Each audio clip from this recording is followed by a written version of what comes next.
Good morning प्यारे बच्चों।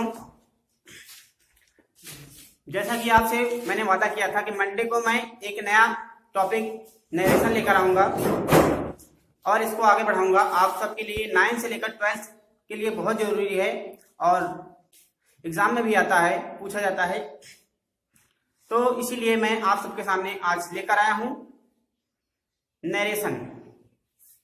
तो इस टॉपिक को आगे बढ़ाते हुए हम चलो पढ़ते हैं नरेशन। आज शुरू करते हैं नरेशन। सबसे पहले देखिए, ये पार्ट 1 है, सबसे पहला वीडियो ही है नरेशन का। तो नरेशन मीन्स होता क्या है? नरेशन मीन्स होता है कथन। और कथन क्या है? कथन किसे कहते हैं? तो कथन कहते हैं किसी की कही हुई बात को, किसी की कही हुई बात को जब हम प्रकट करते हैं तो उसे ही कहते हैं नरेशन, अर्थात उसे ही कथन कहा जाता है। तो अंग्रेजी भाषा में यहाँ लिखा है, अंग्रेजी भाषा में किसी व्यक्ति द्वारा कही हुई बात, कथन को हम 2 प्रकार से व्यक्त कर सकते हैं। अर्थात कथन किसे कहते हैं? जैसे किसी की बात को हम जिस प्रकार प्रकट करें वही कथन कहलाता है। तो इंग्लिश लैंग्वेज में हम नरेशन को 2 टाइप्स में डिवाइड करते हैं। नंबर 1 हो जाता है हमारा डायरेक्ट स्पीच। नरेशन को आप दूसरे शब्दों में डायरेक्ट इनडायरेक्ट भी बोलते हैं, इसका मतलब ही कथन ही होता है। तो डायरेक्ट नरेशन या इनडायरेक्ट नरेशन, या आप कह सकते हैं डायरेक्ट स्पीच या इनडायरेक्ट स्पीच। तो नरेशन को हम 2 भागों में डिवाइड करते हैं। तो पहला होता है हमारा डायरेक्ट स्पीच। इस डायरेक्ट स्पीच को हम डायरेक्ट नरेशन भी बोल सकते हैं। तो डायरेक्ट नरेशन मीन्स या डायरेक्ट स्पीच मीन्स होता क्या है? डायरेक्ट नरेशन या डायरेक्ट स्पीच मीन्स होता है प्रत्यक्ष कथन। इसका मतलब होता है प्रत्यक्ष कथन। तो हम किसी की कही हुई बात को प्रत्यक्ष कथन के द्वारा व्यक्त कर सकते हैं, डायरेक्ट नरेशन डायरेक्ट स्पीच के द्वारा प्रकट कर सकते हैं। या फिर दूसरा हमारा है indirect speech. Indirect speech, indirect speech को हम इनडायरेक्ट नरेशन भी बोल सकते हैं। तो इनडायरेक्ट स्पीच का दूसरा नाम क्या कह सकते हैं कि वही, मतलब उसकी मीनिंग भी वही होती है। इसको हम दूसरे नाम से भी बोल सकते हैं इनडायरेक्ट नरेशन। और इसका जो हिंदी मीन्स होता है, मतलब होता है, इसका हिंदी अर्थ होता है अप्रत्यक्ष कथन। तो हम किसी की शब्दों को, किसी की बातों को 2 प्रकार से प्रकट कर सकते हैं। एक तो होता है प्रत्यक्ष कथन और दूसरा होता है अप्रत्यक्ष कथन, अर्थात डायरेक्ट नरेशन या direct speech and indirect narration या इनडायरेक्ट स्पीच। तो हम किसी की कही हुई बात को 2 टाइप्स में क्या कर सकते हैं? प्रकट कर सकते हैं, बोल सकते हैं, कह सकते हैं। तो हैशटैग लगाकर आप इसको नोट करेंगे। इसकी डेफिनेशन मैंने यहाँ पे इंग्लिश में डेफिनेशन भी लिखी है डायरेक्ट स्पीच या डायरेक्ट नरेशन की। जो जैसे कि मैंने बताया था इंग्लिश में भी कुछ आपको बताएंगे, इंग्लिश, हिंदी और इंग्लिश दोनों में पढ़ाएंगे। तो डायरेक्ट स्पीच या डायरेक्ट नरेशन की यहाँ पे डेफिनेशन है। डेफिनेशन में लिखा है when we repeat the words of a speaker in his own words it is called direct speech. अर्थात कहने का मतलब जब हम किसी की कही हुई बात को उसी के शब्दों में, कहने का मतलब ये है कि कोई व्यक्ति जिस प्रकार किसी बात को लिखता है या बोलता है, अगर हम उसी की बात को उसी के शब्दों में लिख दें, बोल दें या प्रकट करें तो उसे ही कहते हैं प्रत्यक्ष कथन। तो ये बात को समझने की कोशिश कीजिए। कहने का मतलब ये है when we repeat the words of a speaker in his own words, जब हम किसी की कही हुई बात को उसी के शब्दों में, जैसा उसने कहा है या जैसा उसने लिखा हुआ है, उसी के शब्दों में उसी तरह हम लिख दें या कह दें तो उसे ही कहते हैं डायरेक्ट स्पीच या डायरेक्ट नरेशन या प्रत्यक्ष कथन कहते हैं। तो it is called the direct narration. तो उसे ही क्या कहते हैं? डायरेक्ट स्पीच कहते हैं। Direct speech is written in inverted commas. और डायरेक्ट स्पीच या प्रत्यक्ष कथन की जो पहचान है वो सबसे अच्छी पहचान ये है, सबसे सरल पहचान ये है कि प्रत्यक्ष कथन को इन्वर्टेड कामा में लिखा जाता है। तो यही बात कि जो प्रत्यक्ष कथन होगा उसको कैसे लिखा जाएगा कि इन्वर्टेड कामा के अंदर। एग्जाम्पल के माध्यम से समझिए आप, जैसे कि लिखा है एग्जाम्पल में she said she is very busy. तो देखिए यहां से सी इज वेरी बिजी, इस वाक्य को हमने किसमें लिखा है, इन्वर्टेड कामा के अंदर। जब कोई सेंटेंस इन्वर्टेड कामा के अंदर रहेगा तो समझ लीजिए वो प्रत्यक्ष कथन है। दूसरा एग्जांपल सेम है कि Mohan said Ram is going to school. अब देखिए यहाँ पे लिखा है Ram is going to school, तो ये भी अभी आपको ये बता रही है एग्जांपल की प्रत्यक्ष कथन को इन्वर्टेड कामा में लिखा जाता है। तो Ram is going to school भी कहाँ लिखा है जी, इन्वर्टेड कामा के अंदर। ये भी हमारा जो सेंटेंस है इन्वर्टेड कामा के अंदर लिखा हुआ है। और तीसरा देखिए दे से दे आर प्लेयर्स। तो दे आर प्लेयर्स जो सेंटेंस हमारा है वो भी इन्वर्टेड कामा के अंदर लिखा हुआ है।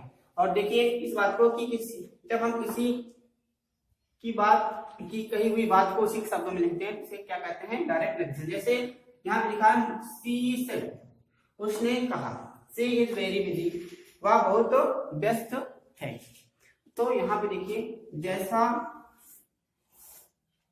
कर्ता ने या फिर जैसा किसी ने लिखा था हमने भी उसी को उसी के शब्दों में वैसे ही उतार दिया है, वैसे ही यहाँ पर लिख दिया है।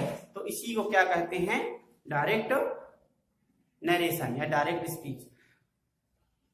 आगे बढ़ते हैं और तब आपको समझ में आएगा कि डायरेक्ट और इनडायरेक्ट। अगर आप इनडायरेक्ट की डेफिनेशन देखेंगे, इनडायरेक्ट का एग्जांपल देखेंगे तो डायरेक्ट भी अगर आपको थोड़ा कम समझ में आया होगा तो वो जरूर समझ में आ जाएगा।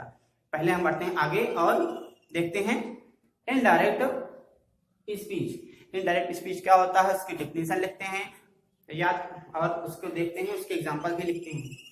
तो इसको पहले मैं इरेज करता हूं, उसके बाद लिखता हूं।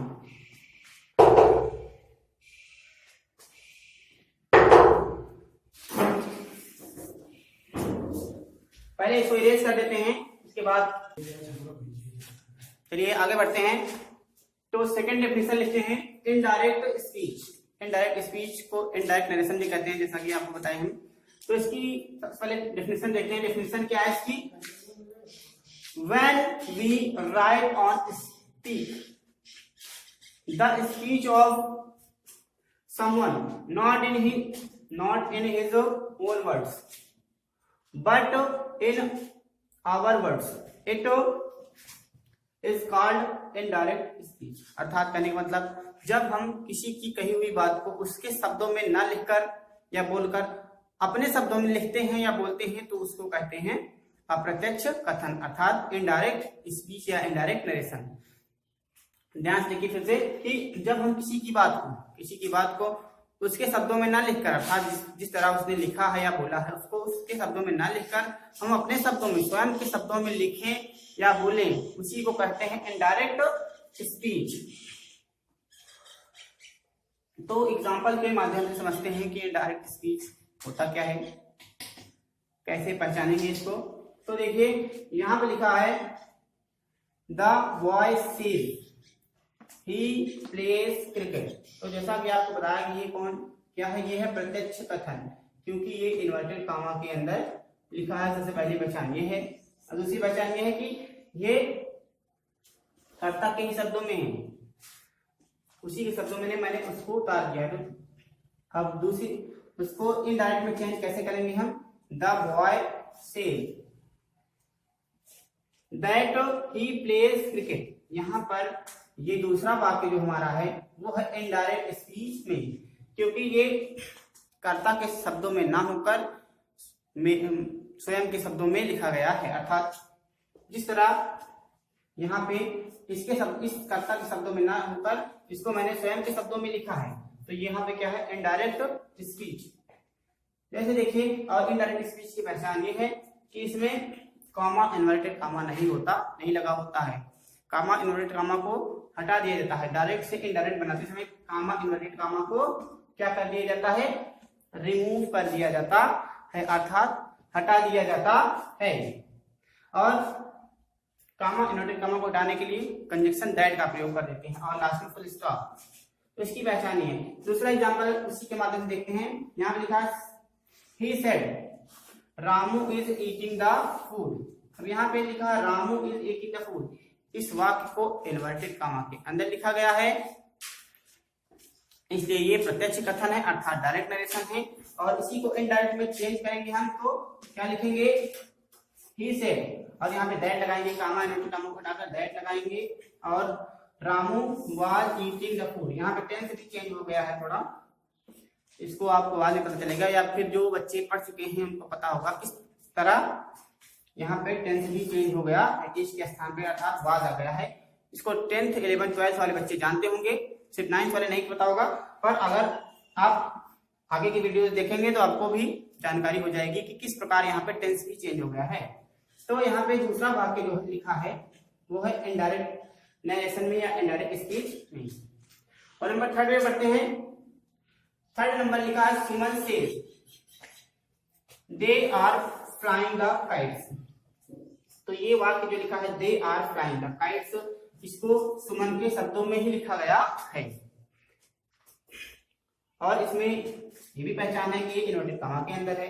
जब हम इसको इनडायरेक्ट में चेंज करेंगे तो हम किस प्रकार लिखेंगे, सुमन सेज दैट, यहाँ पे दैट लगा देंगे, कॉमा इन्वर्टेड कॉमा को हटाकर, उसके बाद they are flying the kites, they are flying the kites, और अंत में फुल स्टॉप लगाएंगे, उसके बाद कॉमा इन्वर्टेड कॉमा को हटा देंगे पूरी तरह। तो जैसा कि आपको पता चला कि डायरेक्ट नरेशन क्या है और इनडायरेक्ट नरेशन क्या है। डायरेक्ट नरेशन वो है जब किसी की कही हुई बात को हम उसी के शब्दों में लिख दें या बोल दें, तो वो है डायरेक्ट नरेशन। और इनडायरेक्ट नरेशन क्या है, जब हम किसी की कही हुई बात को उसके शब्दों में ना लिखें या ना बोलें, हम अपने शब्दों में बोलें या लिखें, तो उसको कहते हैं इनडायरेक्ट नरेशन। थोड़ा और आगे आपको बताते हैं, इसको इरेज करने के बाद थोड़ा सा बताते हैं, ज्यादा आपका टाइम नहीं लेंगे। इसको इरेज करते हैं पहले और थोड़ा आगे बढ़ते हैं कि रिपोर्टिंग वर्ब क्या है और रिपोर्टेड स्पीच क्या है। उसके बाद इसको पहले इरेज करते हैं।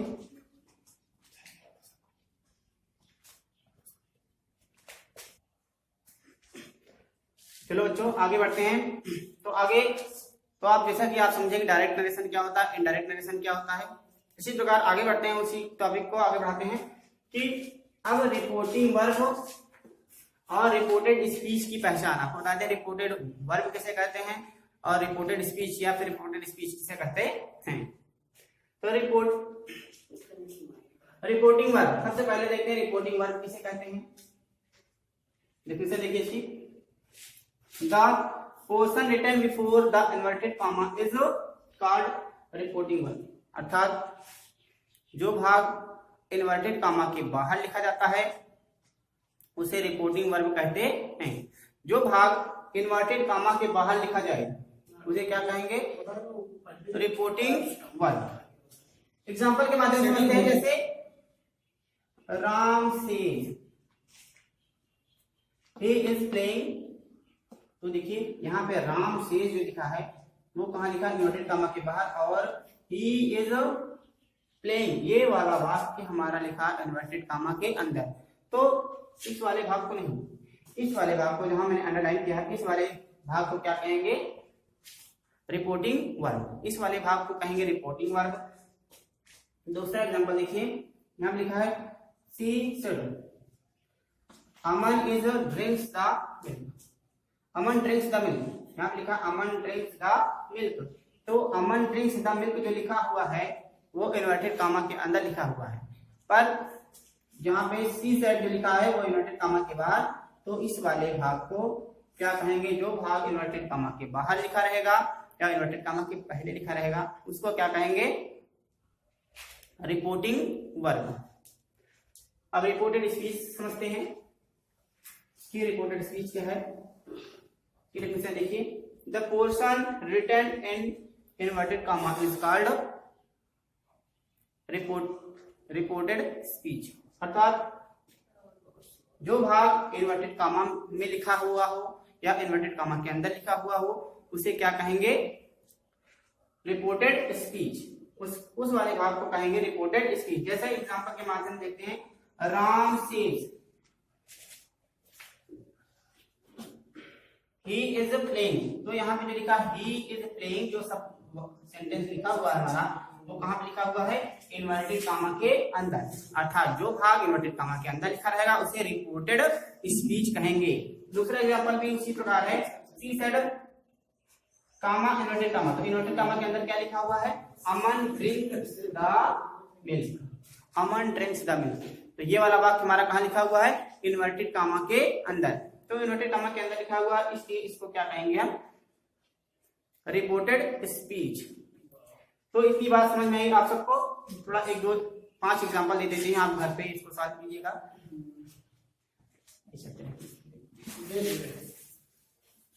कुछ मत कीजिए, रहे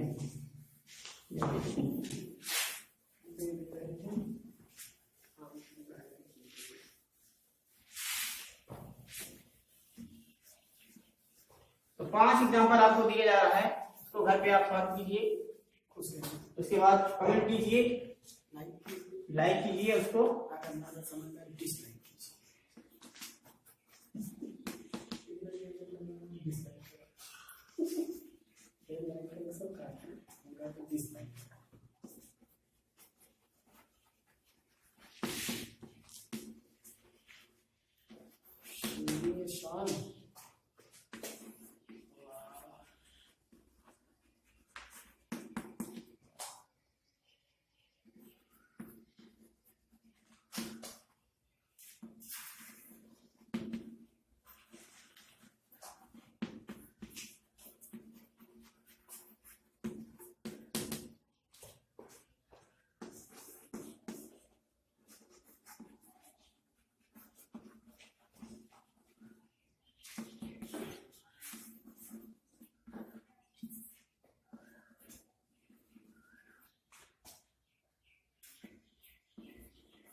आप बताइए वो देखने ना तब कहीं जो सफाई कहाँ मैटर जाने दीजिए।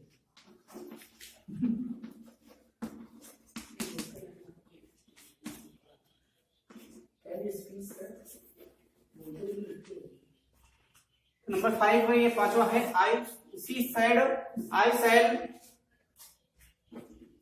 आई शैल रिंग द बेल। तो ये हमारा 5 एग्जाम्पल हैं। आप इसको स्क्रीनशॉट लेकर भी नोट कर सकते हैं या फिर इसी प्रकार नोट करके इसको सॉल्व कर दीजिएगा। उसके बाद जो ना समझ में आए कमेंट कीजिएगा और हमारे चैनल को लाइक कीजिएगा और शेयर करते रहिए अपने दोस्तों के पास, ताकि ज्यादा से ज्यादा वीडियो आप तक पहुंच सके और आप सबके दोस्तों के पास भी पहुंच सके।